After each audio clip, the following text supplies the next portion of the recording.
es sumamente importante que lo podamos trabajar, que podamos ahondar en estas cuestiones, que podamos como sociedad empezar a dialogar, fundamentalmente porque los divorcios y las familias ensambladas hoy conforman una realidad social que yo diría que prácticamente involucra a cualquier persona que transita o pasa por la vida sin importar el ciclo vital en el que esté. Entonces, cuando hablamos de aprender a tratar después del amor, tal vez sea una forma de desarrollar amor después del amor, ¿sí? Entonces, en ese sentido pensamos en cómo cuidar una relación que ya no está, pero una relación basada en algo que nos sigue uniendo muchas veces, ¿no? Que son los hijos. Cuando hablamos del ex, hay que siempre puntualizar que es el ex de la vida amorosa, es alguien que está fuera del campo amoroso, tal vez, de un hombre, de una mujer, pero no es posible ser ex padre en ese sentido o ex madre. Entonces, hay algo que siempre nos une, que es la vida familiar, y es muy importante que en este sentido crezcamos en torno a la madurez emocional que se requiere para poder abordar las cuestiones. Cuando acontece una separación, generalmente como un primer punto que es fundamental, que es importantísimo que entendamos, es que una separación es un duelo. Entonces hay como un primer aspecto que es un viaje hacia adentro, ¿no? Hacia uno mismo, aprender a comprenderse, tratar de ver qué es lo que uno vivió, de qué uno necesita separarse, qué fue lo que pasó. Aceptar y aprender a convivir con el dolor también de lo que implica esto y con los cambios también que va a traer. Entonces, como primer medida es eso, fundamental poder comprendernos y darnos el tiempo que necesitamos. Después, en lo que tiene que ver con los acuerdos, es muy importante que podamos hablar claro, que entendamos, que aceptamos que si hubo una separación, posiblemente es porque había diferencias que eran irreconciliables. Entonces es importante que no pretendamos ponernos a un nivel de acuerdo que no hemos tenido ni siquiera cuando estábamos juntos, ¿no? Entonces ahí es importante ser claro, ser flexible y poder encontrar algunos criterios, tal vez como pautas bien específicas de cómo queremos criar, y entender también que hay aspectos en los que la crianza de uno y de otro se va a llevar con principios o formas de ver la vida que tal vez difieran bastante. En ese sentido también es muy importante trabajar con los hijos el hecho de crecer en relaciones de respeto respecto de lo que el otro también propone, siempre y cuando no sean situaciones que por supuesto rocen la violencia o cuestiones abusivas, ¿no? Pero si no, es muy importante fortalecer eso. Siempre, digamos, respaldar y aprender a laburar tanto el padre como la madre sobre relaciones de respeto. Y fundamental, no pretender que los hijos resuelvan las cuestiones que los padres necesitan ponerse de acuerdo. Los celos en general complican todo, ¿no? Entonces, esto, por ejemplo, es algo que es muy importante que la persona como persona individual, ¿sí? Aunque valga la redundancia, labure al interior aquello que le pasa, ¿no? Entonces ahí, por ejemplo, es relevante, si yo no lo puedo hacer con mis propios recursos internos, poder trabajarlo en un espacio de terapia. Hoy cada vez crece mucho más la comprensión, el registro de las personas de que si yo experimento celos y esos celos son desmedidos, si yo tengo crisis de enojo, digamos, si esos enojos son desmedidos, es fundamental que yo trabaje qué es lo que a mí me pasa en relación con ese vínculo, qué frustraciones yo he tenido, qué siento al sentirme dejado, qué siento al haber dejado, ¿sí? Entonces, esos aspectos no son aspectos que yo tengo que volcarlos como si fuese una cloaca al otro, o reprocharlo, digamos, ahora que no estamos juntos porque tal vez antes no lo pude decir, sino que eso justamente es lo que tiene que ver con el viaje al interior de uno mismo, ¿no? Tratar de comprender qué es lo que nos pasó y qué es lo que nos hace sentir este cambio o todo aquello que vivimos en los años que estuvimos juntos. Y ahora sí. Cuando hay hijos de por medio, es fundamental que los hijos no queden en el medio de la situación. ¿Qué significa eso?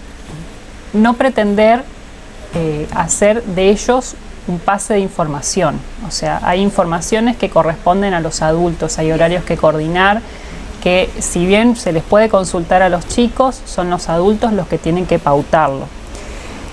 No se habla con los hijos de las frustraciones o de las cosas que el otro hace, se busca el recurso, si es necesario inclusive me asesoro, busco un buen abogado de familia, alguien que me acompañe en el proceso, busco un terapeuta que me acompañe. Que no queden en el medio implica eso, o sea, dejar de depositar sobre ellos todas aquellas cosas que para nosotros como adultos nos son difíciles de resolver en ese momento. Es muy importante también en este sentido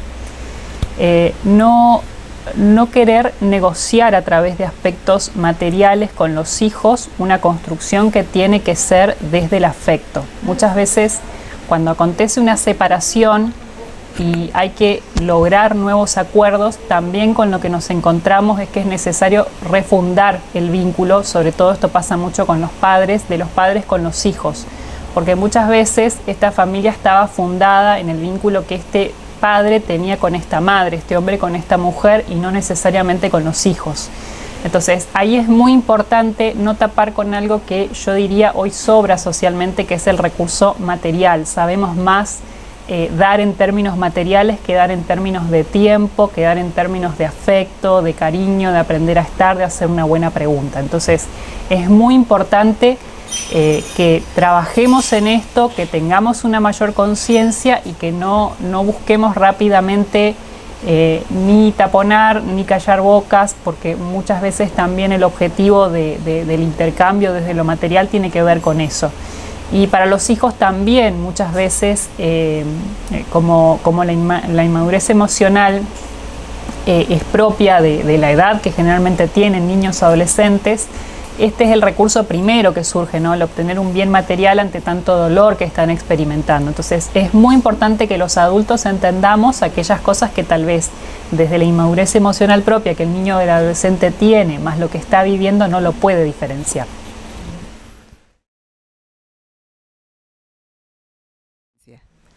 Bien, cuando hubo situaciones de violencia, todo esto que hablamos anteriormente no aplica, ¿sí? Porque cuando estamos tratando con una persona que es violenta o que ha abusado de nosotros física, sexual, psicológicamente, económicamente o en cualquiera de sus formas, va a ser muy difícil el acuerdo. Entonces, ahí es fundamental que busquemos asesoramiento legal, que estemos asistidos, acompañados por alguien que medie entre nosotros y esta pareja que ha sido violenta anteriormente. Es muy difícil que pueda revisar ese patrón violento en la extensión o en los pocos meses que puede requerir un divorcio, una separación, un establecer nuevos acuerdos. Entonces es fundamental el abogado que acompañe en el proceso.